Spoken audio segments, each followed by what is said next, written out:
അപ്പം നമുക്ക് എന്തെങ്കിലും തിരുത്താനുണ്ട് എന്നുള്ളതല്ലേ ഇത് സൂചിപ്പിക്കുന്നത്? മികച്ച വിദ്യാഭ്യാസം കൊടുക്കാൻ നമുക്ക് കഴിയുന്നുണ്ടോ? നമ്മുടെ സർവകലാശാലകളിൽ വൈസ് ചാൻസലർമാരുണ്ടോ? വിദ്യാഭ്യാസ നിലവാരമുണ്ടോ? പഠിച്ചാൽ വിദ്യാർത്ഥികൾക്ക് ജീവിതം മുന്നോട്ട് നയിക്കാനുള്ള അവസ്ഥാവിശേഷമുണ്ടോ? ഇത് പരിശോധിക്കപ്പെടേണ്ട ഒരു കാര്യമല്ലേ? മാത്രമല്ല, ഇന്ന് നമ്മൾ മനസ്സിലാക്കേണ്ട ഒരു കാര്യം, ഇന്ന് ടെക്നോളജിയുടെ അതിവിപുലമായ വളർച്ചയാണ്. ഇന്ന് നമ്മുടെ ഈ വളർച്ച നിസ്സാരമായി നമുക്ക് കാണാൻ കഴിയില്ല. ഡേറ്റ ടെക്നോളജിയെ പറ്റി, AI പറ്റി ഉള്ള വാർത്തകളും പഠനങ്ങളുമാണ് ഏറ്റവും കൂടുതൽ നടക്കുന്നത്. മനുഷ്യൻ ചെയ്യേണ്ട മുഴുവൻ കാര്യങ്ങളും യന്ത്രം ചെയ്യുന്ന ഒരവസ്ഥ. Machine learning, artificial intelligence, nano technology, robotic science, ഇതെല്ലാം പുതിയ കാലഘട്ടത്തിന്റെ പ്രത്യേകതകളാണ്.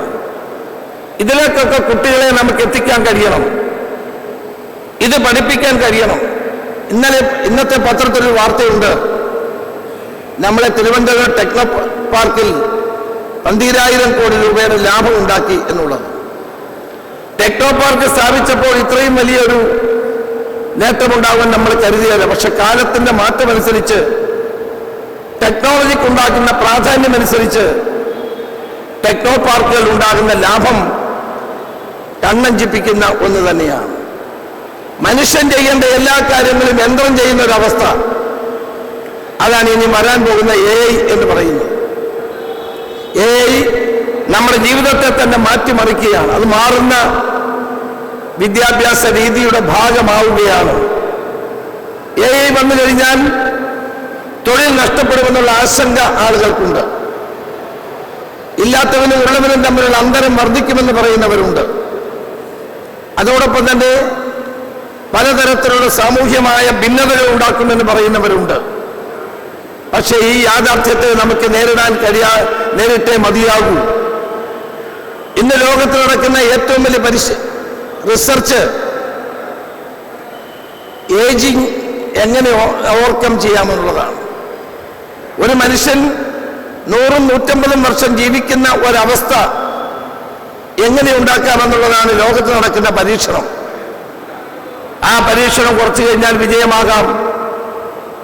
നാനോ ടെക്നോളജി ഉപയോഗിച്ചുകൊണ്ട് നാനോ ബോട്ടുകൾ ശരീരത്തിലേക്ക് കടത്തിവിട്ട് നമ്മൾക്ക് രോഗമില്ലാത്ത അവസ്ഥയുണ്ടാക്കാൻ കഴിയും. അതിനെപ്പറ്റിയുള്ള പരീക്ഷണങ്ങൾ നടക്കുന്നു. അപ്പം മരണത്തെ ഓവർകം ചെയ്യാൻ, നമുക്ക് ഡിസീസുകളെ ഓവർകം ചെയ്യാൻ കഴിയത്തക്ക നിലയിലേക്കുള്ള ആധുനികമായ പരീക്ഷണങ്ങൾ ലോകത്ത് നടന്നുകൊണ്ടിരിക്കുകയാണ്. ഈ വിദ്യാഭ്യാസമാണ് ഇന്ന് നടന്നുകൊണ്ടിരിക്കുന്ന ഏറ്റവും പ്രധാനപ്പെട്ട കാര്യം. ഡ്രൈവറില്ലാത്ത കാറുകൾ, പൈലറ്റില്ലാത്ത വിമാനങ്ങൾ, ഡോക്ടറില്ലാത്ത ഓപ്പറേഷനുകൾ, ഇതെല്ലാമാണെന്ന് ലോകത്ത് നടന്നുകൊണ്ടിരിക്കുന്ന ഏറ്റവും പുതിയ പരീക്ഷണങ്ങൾ. ആ പരീക്ഷണങ്ങൾ നമ്മുടെ വിദ്യാഭ്യാസ ജീവിതത്തിന്റെ ഭാഗമായി മാറുന്നു. നമ്മുടെ കയ്യിലുള്ള മൊബൈൽ ഫോൺ നമ്മുടെ ഭാര്യയ്ക്കോ മക്കൾക്കോ നമ്മളെ അറിയാൻ കഴിയുന്നതിനേക്കാൾ കൂടുതൽ കാര്യങ്ങൾ അറിയാൻ കഴിയുന്നത് ആ ഫോണിലാണ്. നമ്മൾ എവിടെ പോകുന്നു, ആരോട് സംസാരിക്കുന്നു, നമ്മുടെ ബാങ്കിൽ എത്ര പണം അക്കൗണ്ടിലുണ്ട്, നമ്മൾ ആർക്ക് പണം കൊടുക്കുന്നു, ഇതെല്ലാം ഒരു മൊബൈൽ ഫോൺ ഉണ്ടെങ്കിൽ കണ്ടെത്താൻ കഴിയും. ഒരു മൊബൈൽ ഫോൺ നിങ്ങളുടെ കയ്യിലുണ്ടെങ്കിൽ നിങ്ങളുടെ കയ്യിൽ മറ്റൊന്നും ആവശ്യമില്ല. ആ മൊബൈൽ ഫോണിലൂടെ എല്ലാം നിങ്ങൾക്ക് കണ്ടെത്താൻ കഴിയും. അതാണ് ഞാൻ പറയുന്നത്, നമ്മുടെ ഭാര്യക്കോ മക്കൾക്കോ നമ്മളെ അറിയുന്നതിനേക്കാൾ കൂടുതൽ ഒരു മൊബൈൽ ഫോൺ നമ്മളെ പറ്റി അവർക്ക് ആ ഫോണിലൂടെ അറിയാൻ കഴിയും. കാലം മാറുകയാണ്, വിദ്യാഭ്യാസ രീതികൾ മാറുകയാണ്. പുതിയ വിദ്യാഭ്യാസം നമ്മളൊക്കെ പഠിച്ച പേപ്പറിലോ പെന്നിലോ അല്ല ഇന്നുണ്ടാകുന്നത്. കഴിഞ്ഞ ദിവസം ഒരു പ്രശസ്തനായ ശാസ്ത്രജ്ഞൻ പറഞ്ഞ് ഞാൻ ഓർക്കുന്നു, ഗൂഗിൾ ഈസ് ദ ന്യൂ ദേവത. ഗൂഗിളാണ് ദേവത. നിങ്ങൾക്ക് ഏത് കാര്യവും ഗൂഗിളിലൂടെ അറിയാൻ കഴിയും. ഡീപ്പ് നോളജ് ആവശ്യമില്ല. പുതിയ വസ്തുതകൾ മനസ്സിലാക്കാൻ പുസ്തകങ്ങൾ വാങ്ങണ്ട. ഗൂഗിൾ എന്ന ദേവത, അതിനെ ആശ്രയിച്ചാൽ നിങ്ങൾക്ക് എല്ലാ കാര്യങ്ങളും മനസ്സിലാകും. ഒരുപക്ഷെ അത് ഉപരിപ്ലവമായ അറിവായിരിക്കാം, പക്ഷെ ആളുകൾ എന്നെ ഡിപ്പെൻഡ് ചെയ്യുന്നത് ഡീപ്പ് നോളജിലല്ല, ഉപരിതലത്തിലുള്ള വിദ്യാഭ്യാസത്തെ ഡിപ്പെൻഡ് ചെയ്തുകൊണ്ടിരിക്കുന്നു.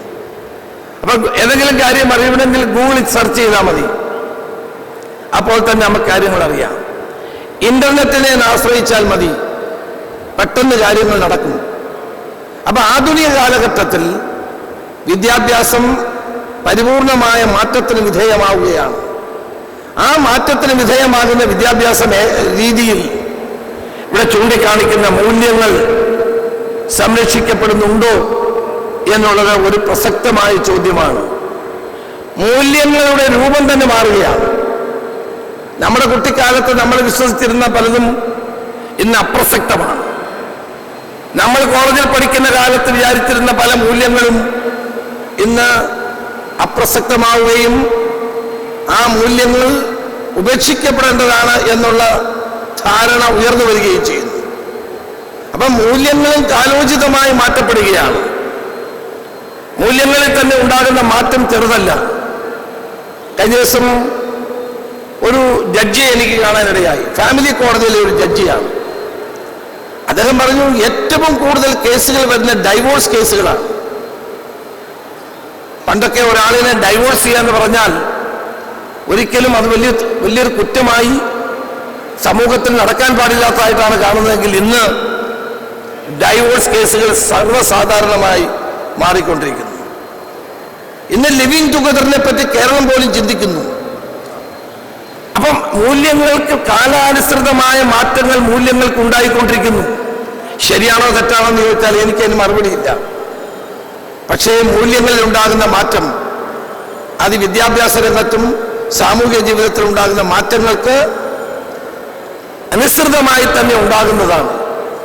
പഴയ മൂല്യങ്ങൾ ഒരുപക്ഷെ ഇന്ന് മൂല്യങ്ങളായി ആളുകൾ കണക്കാക്കപ്പെടുന്നില്ല.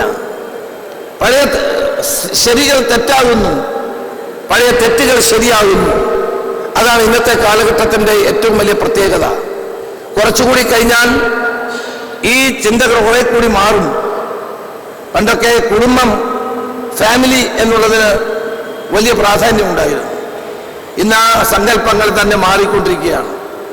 അമേരിക്കൻ പ്രസിഡന്റ് അമേരിക്കയിലെ ജനങ്ങളോട് പറയുന്നത് ഫാമിലി വാല്യൂസിന് നിങ്ങൾ പ്രാധാന്യം കൊടുക്കണമെന്നാണ്.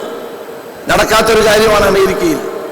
ഇന്ന് ലോകത്ത് പലയിടത്തും ഫാമിലി എന്നുള്ള ബോണ്ടേജോ വാല്യൂസോ ഇല്ലാതായിക്കൊണ്ടിരിക്കുന്നു. അതാണ് ഞാൻ പറഞ്ഞത്, പഴയ വാല്യൂസ് ഇപ്പോൾ വാല്യൂസ് അല്ലാതാകുന്നു. വാല്യൂസിനെ സംബന്ധിച്ചുള്ള കാഴ്ചപ്പാടുകൾ മാറുന്നു. അത് ലോകത്ത് വന്നുകൊണ്ടിരിക്കുന്ന അതിവിപ്ലവകരമായ മാറ്റങ്ങൾ അനുസൃതമാണ് അത് എന്ന് ചൂണ്ടിക്കാണിക്കാനാണ് ഞാനിത് പറഞ്ഞത്. ഏതായാലും നമ്മൾ ആഗ്രഹിച്ചാലും ഇല്ലെങ്കിലും വിദ്യാഭ്യാസ മേഖലയിൽ മാറ്റങ്ങൾ വന്നുകൊണ്ടിരിക്കുകയാണ്. സമൂഹം തന്നെ മാറുകയാണ്, സാഹചര്യങ്ങൾ മാറുകയാണ്. അതനുസരിച്ച് പുതിയ തലമുറയെ കൂടി എക്യുപ്പ് ചെയ്യാനുള്ള നടപടികളാണ് നമ്മൾ കൈക്കൊള്ളേണ്ടത്. പക്ഷേ അതോടൊപ്പം തന്നെ മൂല്യബോധമുള്ള, ആധ്യാത്മിക ചിന്തയുള്ള, മനുഷ്യരെ മനസ്സിലാക്കാൻ കഴിയുന്ന, ധാർമ്മിക ബോധമുള്ള, പരസ്പര വിശ്വാസത്തോടെ ജീവിക്കാൻ കഴിയുന്ന ഒരു തലമുറയാക്കി അവരെ നിലനിർത്താൻ വേണ്ടിയിട്ടുള്ള നടപടികൾ കൂടി നമ്മുടെ ഭാഗത്തുണ്ടാകണം. ശ്രീനാരായണ ഗുരുദേവൻ നമ്മളെ പഠിപ്പിച്ച മഹത്തായ ആശയങ്ങൾ ഉൾക്കൊണ്ടുകൊണ്ട് പ്രവർത്തിക്കാൻ, തലമുറകളെ പരിശീലിപ്പിക്കാൻ നമുക്ക് സാധിക്കണം. ശിവഗിരി ഞാൻ നേരത്തെ പറഞ്ഞതുപോലെ മതാതീത ആത്മീയതയുടെ ഏറ്റവും വലിയ ആധാര കേന്ദ്രമാണ്. ഇവിടെ നിന്ന് ഉയരുന്ന സന്ദേശം ലോകം മുഴുവനെത്തുന്നു. ഇവിടെ നിന്ന് ഉയരുന്ന സന്ദേശങ്ങൾ മനുഷ്യരെ മനുഷ്യരാക്കാനും മറ്റുള്ളവരെ നന്മയോടെ കാണാനും കഴിയുന്നവരാക്കി മാറ്റുമെന്ന കാര്യത്തിൽ സംശയമില്ല. ഇതിന് ഇന്ന് നേതൃത്വം കൊടുക്കുന്ന സച്ചിദാനന്ദ സ്വാമികളെയും ശുഭാനന്ദ സ്വാമികൾ അടക്കമുള്ള സ്വാമിമാരെയും ശിവഗിരിയുടെ പ്രധാനപ്പെട്ട എല്ലാ ഭരണാധികാരികളെയും പ്രത്യേകം അഭിനന്ദിച്ചുകൊണ്ട് ഞാൻ എൻ്റെ അധ്യക്ഷ പ്രസംഗം അവസാനിപ്പിക്കുന്നു. ഈ സമ്മേളനം ഉദ്ഘാടനം ചെയ്യാൻ പ്രിയങ്കരനായ പ്രതിപക്ഷ നേതാവ് ശ്രീ വി ഡി സതീശനെ ക്ഷണിക്കുന്നു. നമസ്കാരം. ജയ് ഹിന്ദ്. സ്നേഹവർണ്ണൻ ആരാധനായ പ്രതിപക്ഷ നേതാവ് ശ്രീ വി ഡി സതീശൻ.